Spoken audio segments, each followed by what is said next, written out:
First job on the latest car, 2014 VW Touareg with the heater motor not working.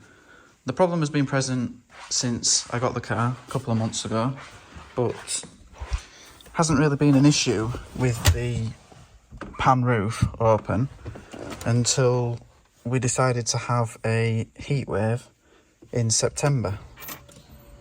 So obviously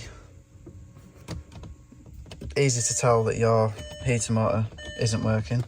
You're gonna know nothing happening with the dials. Now, if you're familiar with heater motors not working, you'll be familiar with what the usual cause is, and that's the resistor. And on a lot of cars, the resistor is easily replaceable separate to the motor, but I'll get to that later. The heater motor is in the passenger footwell, which, as you can see, Bonnie has very quickly made this her own spot.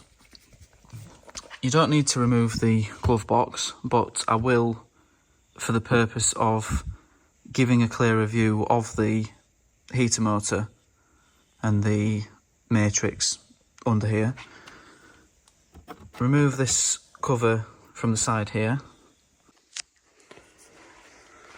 So exactly what's covered in this video is the glove box removal, the heater motor and the resistor replacement on the heater motor itself.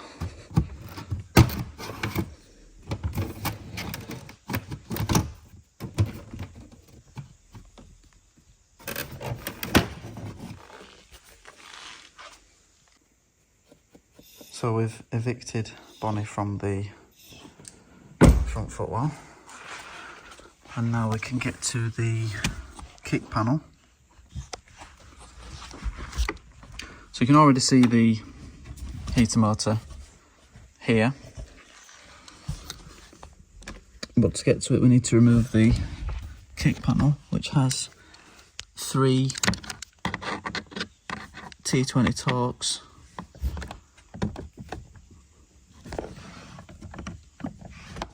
just at the edge you can get to.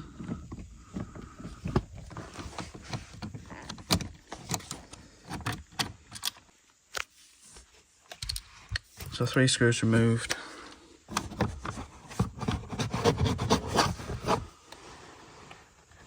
Disconnect the connector for the footwell light and remove the kick panel. As I've already said, you won't need to remove the glove box yourself, especially after watching this video, but it would be impossible or much more difficult to show you exactly what I'm doing removing the heater motor with the glove box in the way. So I'm going to remove it, it's not too difficult. I've got a couple of T20 Torx at the bottom. One of mine isn't even attached properly. And if you open the glove box, I've got 1, 2, 3, 4 at the top. Don't worry about the multimedia system that's in here. It's part of the glove box and you'll be able to unplug it once you've taken the screws out.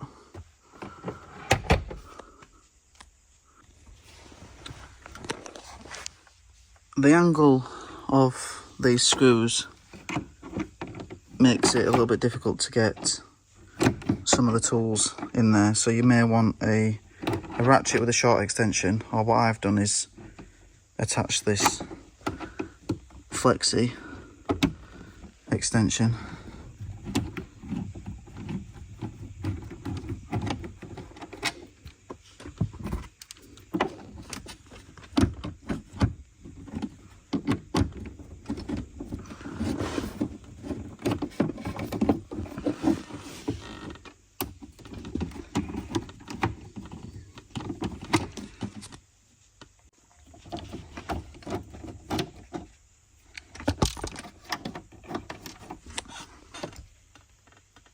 That's all 4 screws at the top removed. and the two at the bottom. So now the whole glove box is just held on with clips, and it will drop down with a small tug.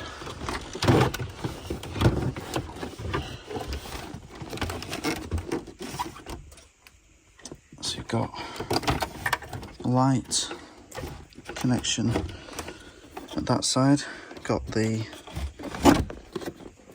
airbag, passenger airbag switch connection on this side. Now, I can't be 100%, but if you remove this with the ignition on, it will definitely bring up an airbag light. I have the ignition switched off, so I'll find out if it does still bring up an airbag light. But the best bet is to disconnect the battery for at least 10 minutes before removing this connector. If you want to do that, I'll show the battery disconnection in another video. But I'm going to, with the ignition off, definitely off, I'm going to disconnect this connector for the passenger airbag switch.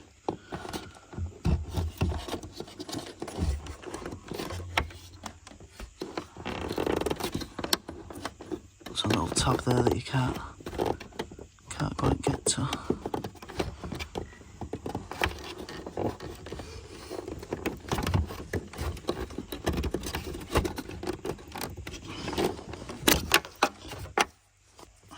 As you see, it's got a blue tab that you need to lift up in order to remove it. And now I've got the connections for the multimedia system. If you do want to remove all of these, then yeah, there are quite a few connectors to remove. I think this one's all together.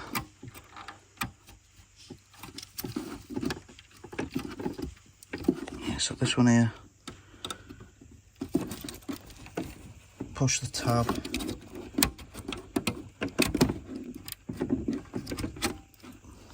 that comes out in a block.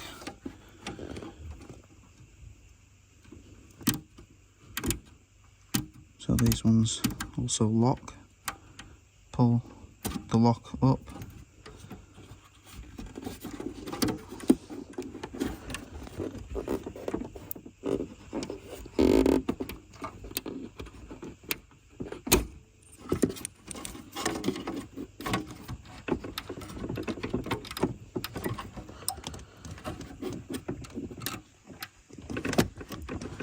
As you can see, it'd probably be better for most people not to remove the glove box completely, but I'll do it to make sure that you've got a nice clean video of the removal. I eventually managed to remove these.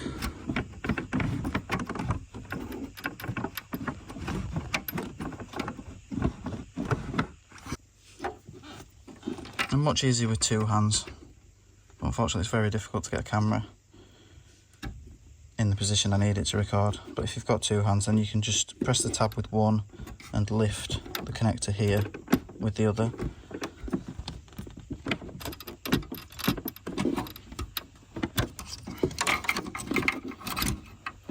Same with the second one.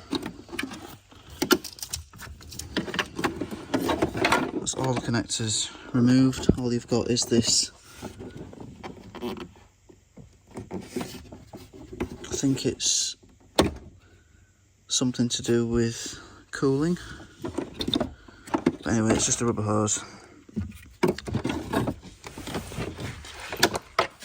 that's the complete glove box removed from the car with the multimedia system intact. So now these are the bits that you won't be able to see if you're doing this without removing the glove box. So we've got this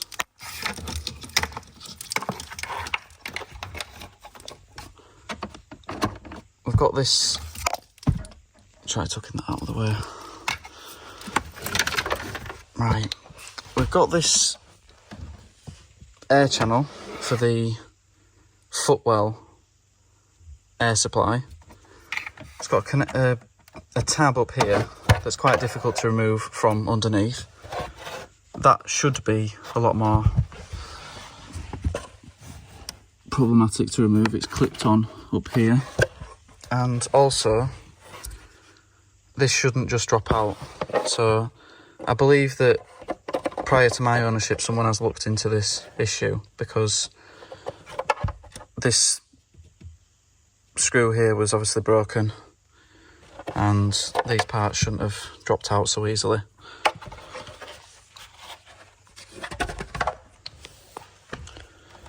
And now you can see the heater motor. So this part here is the heater motor assembly. This part is the resistor, but there's not a quick and easy way to remove it. This is the power connection for the heater motor via the resistor.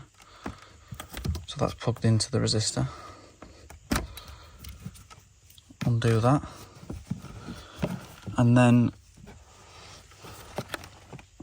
if you pick the right screws, so there's one higher up here, this one, this higher up one, I think.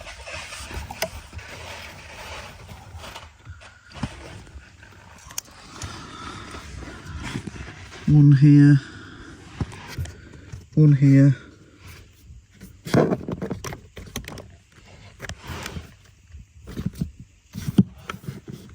Higher up, I think there's another one higher up on this side as well. So this one here. So depending on which ones you remove, I can't remember exactly, but you'll see. One, the heater motor will just drop out, and the other, there's a case. The plastic case comes off, so we might try and remove the plastic case first. So what we've got are 5.5mm hex head screws. So you'll need to make sure that you've got a 5.5mm socket. And if we remove hidden screw there, one at the back, one here, and two down the side here, so 5 screws, we can remove the lower case. Yeah, 5 screws.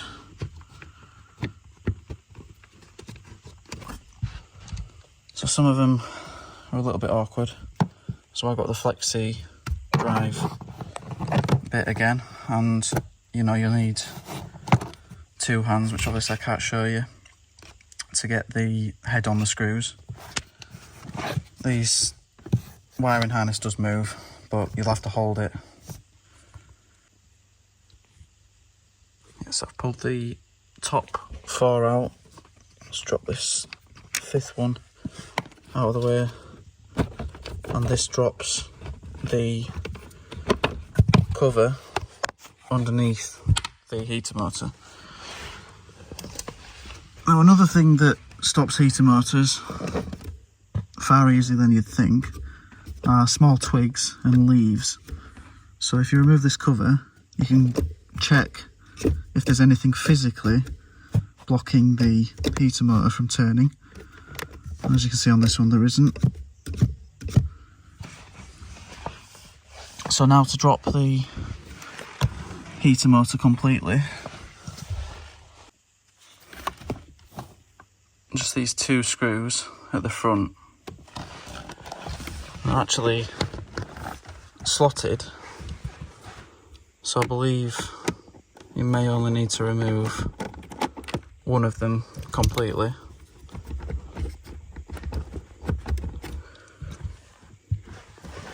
entirely sure.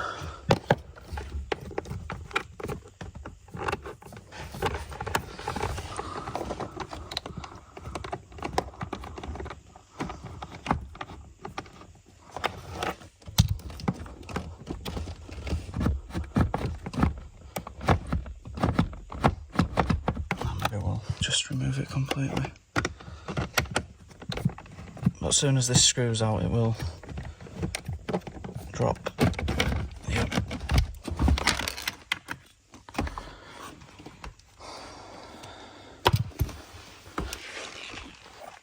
So that's it for removing the complete heater motor assembly with the resistor attached, and nothing physically stopping the motor. So now for the more interesting stuff.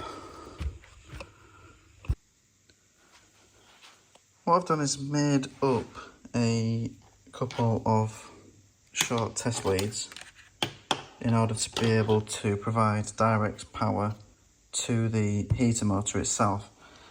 But you will need to be very careful doing this, as the 12 volts directly to the motor will power it up to full speed with very high torque, so it will chuck the motor out of your hand if you're not careful. Now you can see where the power goes to the motor. You've got the two larger spades terminals here, and you've got the two smaller ones which will be control signals, but they are going through the resistor, and you'll need to remove the top of the motor, or this cover on the back of the motor and resistor, in order to get power directly to the motor. So you've got these tabs that you'll need to unlock. The first one will be the most difficult.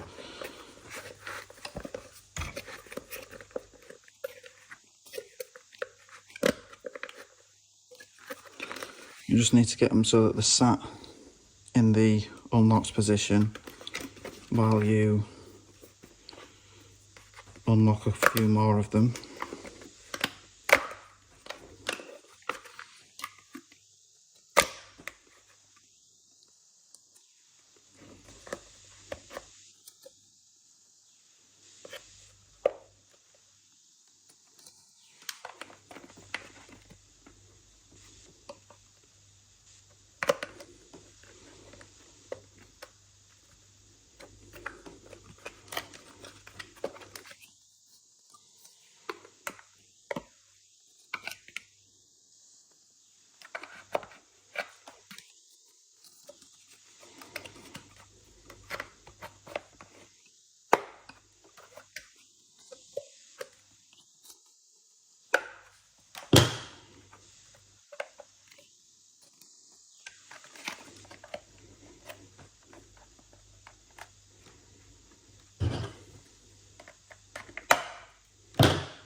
And now we have direct access to the power terminals for the motor itself.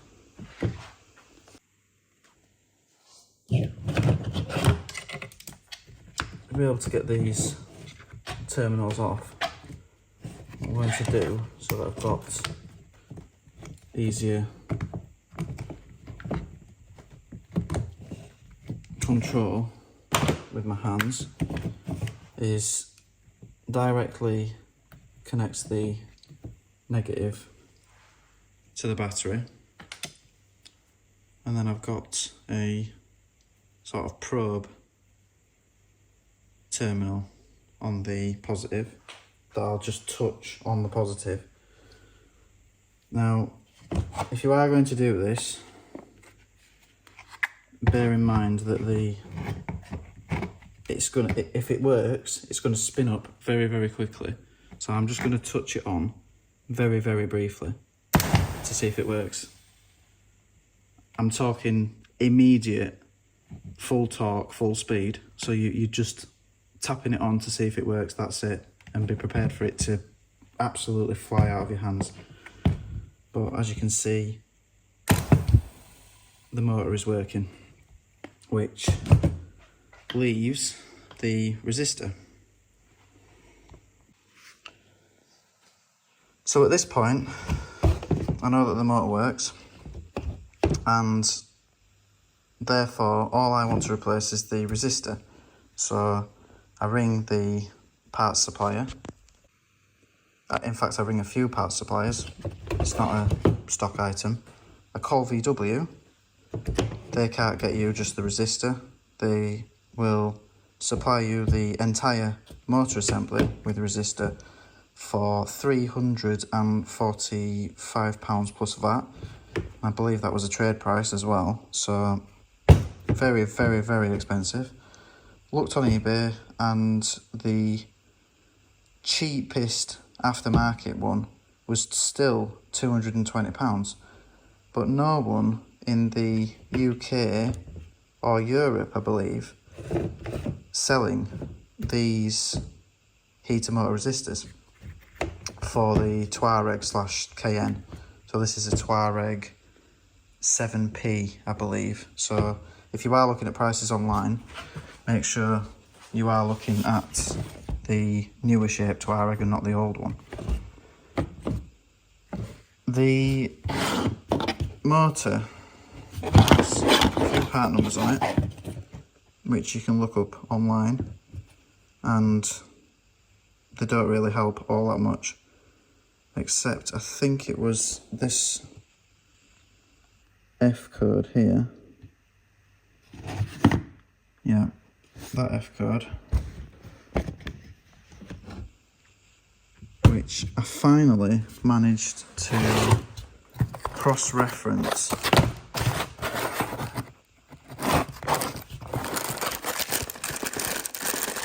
and found that in America the same heater motor resistor is used on the Chrysler 200. However, no one in the UK or Europe is selling this currently, and it doesn't say online that these are a compatible part, but as you can see, I've checked everything that I could possibly check. The part number's the same. This is a cheap Chinese aftermarket part, so this was just £20. So when you consider it's £220 for the cheapest motor, including the resistor, I thought this was the best option. Bought 3 of them, so that if this does work, I will sell on a couple of the spare ones, basically, and obviously I'll see how long these last. So at this point, we just need to remove the positive terminal.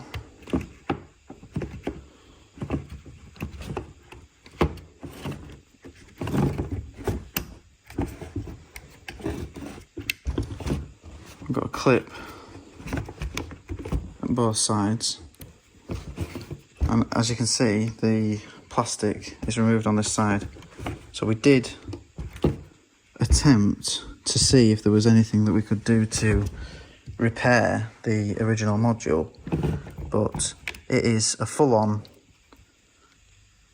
electronic module that has failed, not just a resistor.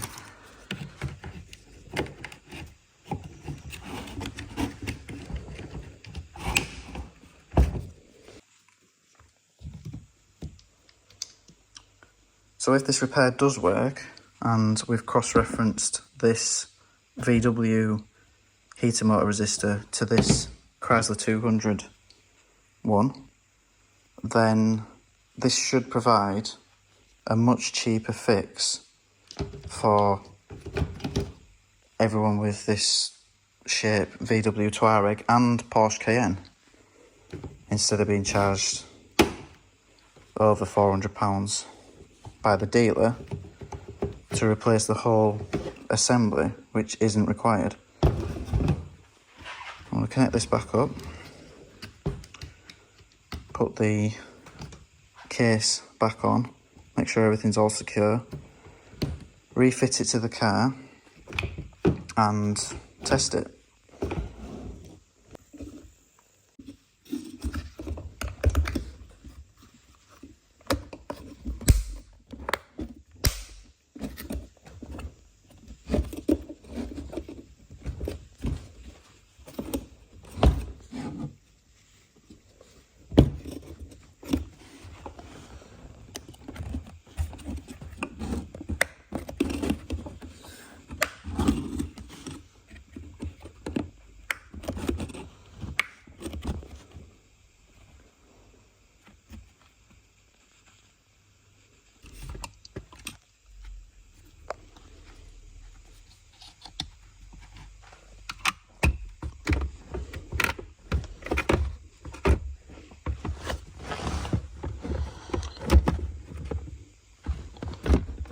There's a channel on the motor that the part slides into. Looks like these bits are supposed to actually clip into position. Well, they seem to be bent out. So yours might hold in this position, possibly. So if you've got both hands, nice and easy, just push the motor back into position, screw in the right hand screw, and then refit the left hand one. So reconnect the connector to the new heater motor resistor. I'm not going to put the cover on just yet. I am, however, going to plug this back into the airbag switch from the glove box. Doesn't necessarily mean that I need to put the full glove box back in, because I should be able to push the switch out from the rear.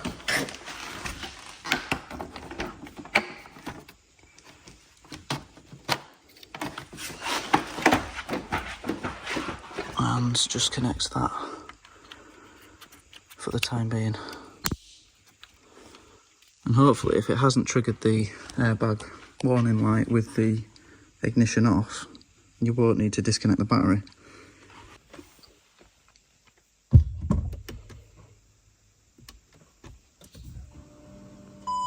So ignition on, we will get quite a few beeps because there's a few other errors on this car. So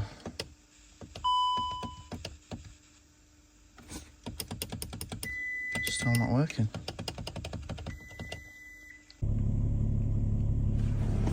So my heater motor wasn't working. I tried changing the motor resistor, which on most cars you would expect it to be that, but actually it was the climate control module. So I replaced the climate control module for just 45 quid. And bear in mind that the heater motor resistor on this Touareg you can't buy on its own, and VW will only sell you the motor, including the resistor, for 340 quid plus VAT. I've bought this second-hand climate control unit on eBay for 45 quid, and it flashes off. I've got a code in it that says component protection mode, and the only thing that works is the demister and the heated screen.